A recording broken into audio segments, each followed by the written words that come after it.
Charlie, you've looked at what detail there is. What's your assessment? Well, 3 pledges as part of this triple lock on the at-sea deterrent.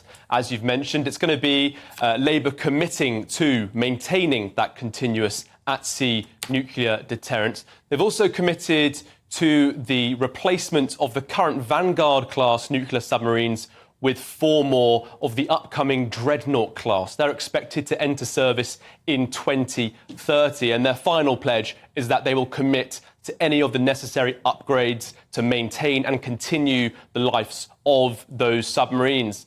The last introduction of a nuclear submarine in the 1990s, it was meant to have a lifespan of just 25 years, but that's been added by 15 years, stretching into the 2030s. And it's interesting, when the Labour leader, Sir Keir Starmer, made this announcement this morning in Greater Manchester, he did it in front of several Labour candidates who are military veterans and alongside the shadow Defence Minister, John Healey. And he repeatedly said that Labour has changed permanently on the issue of national security. He said that while he's been the leader of the opposition, he has not sought to battle with the Conservatives on national security questions, trying to contrast, of course, the period when Jeremy Corbyn was in charge. There are several debates about intervention in Iraq and Syria to tackle ISIS and that long and bloody airstrikes campaign. But by contrast, if you've looked to the recent airstrikes in Yemen, there's been no opposition from the Labour Party on that perspective.